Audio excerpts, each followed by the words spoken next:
Hi guys, and welcome to this week's collective reading.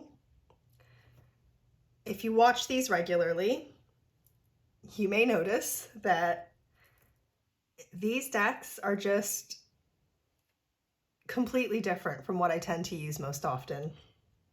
I don't know what's going on today, but the deck that I almost always use, it wanted to stay up in its cubby.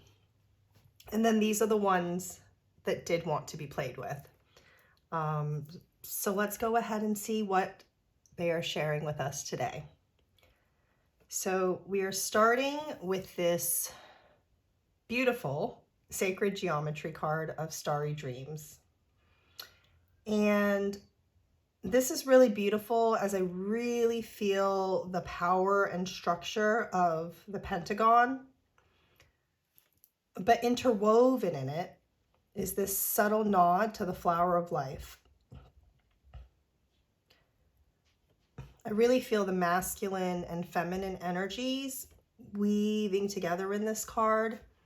And this is just stars and stars and stars and stars, which is where I get this nod to the flower of life, this like interconnectedness, but it's in a very different way as these stars are showing up as fractals, right? It's actually a really great visual for fractals and this idea of many from one, because you can zoom out and see the larger star, but you could also zoom back in and see all of the stars that are being born of it. And because of this, there is this energy in this card, this stretching out, and it's a spiraling like vortex that goes in either direction. And this is where you actually would get this torus of light here in the center, just winding itself around the center of the main star. But it's amplifying the energy and shooting it into all of the fractals.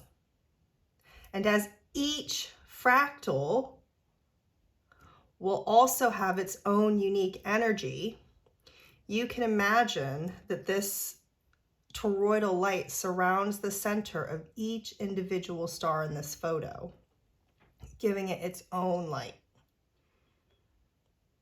And as Starry Dreams, this card is one of dreams and visions. We're actually going to come back to the message that this card carries as it's weaving into the blue heron in the universe. So I just feel like I want to introduce them first, and then we'll kind of come around full circle. So the blue heron is a card of self-reflection. And the medicine that this spirit animal brings you is knowing yourself, developing your identity by helping you reveal gifts, by bringing them to the surface, right? But as a water bird, this stirring of things up to the surface, it also brings us challenges that we have to rise to and face, right? As that's part of discovering our gifts. Now, keeping that in mind, what I've just said, this next part will start to make more sense. You all know that I love Egypt, and this keeps coming up for my friends, so I have this analogy. In Egypt, the heron is the Bennu bird, and the Bennu bird is representative of the Ba. And the Ba is the part of the soul that can travel between the world of the living and the dead. So this is the part of you that transcends, right? This is the part that continues on. It's like the thread that connects one life experience to the next. It's the part of you that you keep. And this is why the heron is about knowing yourself and all of your intrinsic gifts that your soul as the Ba has been working on for lifetimes, right? Or even the specific gift that you are developing in this lifetime to serve you in other timelines or planes of existence. And the part that I'm building up to, having you understand, is that in Egypt, the heron or the Bennu bird was seen specifically as the Ba, right, or the personality of the soul for the sun god, Ra. So now you've got this water bird being connected to this fire energy. And this is why it is believed that the Greeks got their phoenix from the Bennu bird. So the phoenix rises from its own ashes, right? Being linked to this resurrection energy. And the heron, it dives deep into the waters, and then it emerges from these unseen worlds to reveal different gifts to us, often through challenges, like I've said, right? To assist you in fully developing your connection to your Ba, or your sense of self, right? Developing your connection to your higher self.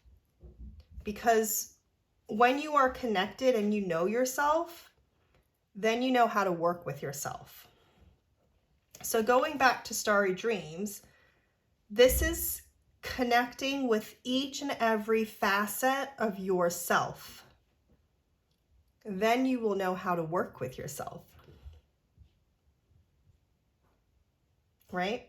And that toroidal energy that first showed up in this card, that is the same energy of the heron, right? That you have to dive deep to rise above. So between the heron or the Bennu and the phoenix, it's like two sides of the same coin, right? It's the same energy, but they were being described from opposite perspectives. And this is where you have to develop every facet of your being, right? Not trying to hide facets of yourself if you truly want to shine. And it's so perfectly tied together with the universe card, right? Whose goal is wholeness and completion, but through the patterning of cycles, right? That we must experience. The universe houses the stars, right? And the universe is the last card in the major arcana of the tarot before you loop back to the 0 of the Fool card, which is why this depiction shows up in the Vesica Pisces here. You've got this almond shape, or that of the birth space, right? And I want to read this short excerpt from the Book of Thoth. And look, that's just gone out. That's funny. On this particular card. And it reads, treat time and all conditions of events as servants of thy will, appointed to present the universe to thee in the form of thy plan, and blessing and worship to the prophet of the lovely star. So I love this idea of treating time and all conditions of events as servants of thy will. This is the idea of the heron stirring up the waters, right? And having us face our challenges to reveal our gifts. So really being able to find the good times and the hard times as being of service to you and your Ba in some way. And understanding that, or rather forming an understanding of this, so that you can really surrender and trust in these harder moments. And if you shy from challenging yourself, then what you're shying from is truly getting to know yourself. The main message of this first card, Starry Dreams, is to become keenly aware of all your dreams, all of them, because each offers you a message. Each is in service to you in some way. Each dream, daydreams, night dreams, visions, sudden hits of inspiration, each contain some insight into the nature of reality and your place within it. So you need to get to know yourself, hear the messages, and allow yourself to rise to the challenge when you are called to it. So this week, you may find facets of yourself being revealed. And this could be in ways that make your heart sing,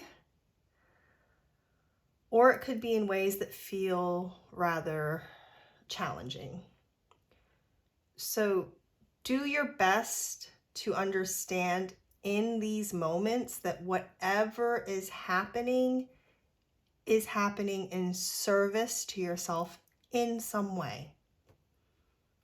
So even if you don't understand it now and you really struggle to connect to that possibility, this is where you have to bring trust and surrender in. And the deeper you allow yourself to dive, the higher you can rise, right? But in the center point, that reflection needs to happen. You have to face what comes up to rise. And that is the reading.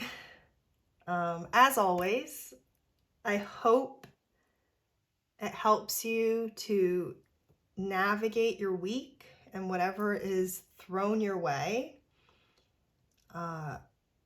This message really feels like it's just it's just meant to help maintain balance. Those are the words I'm trying to get out.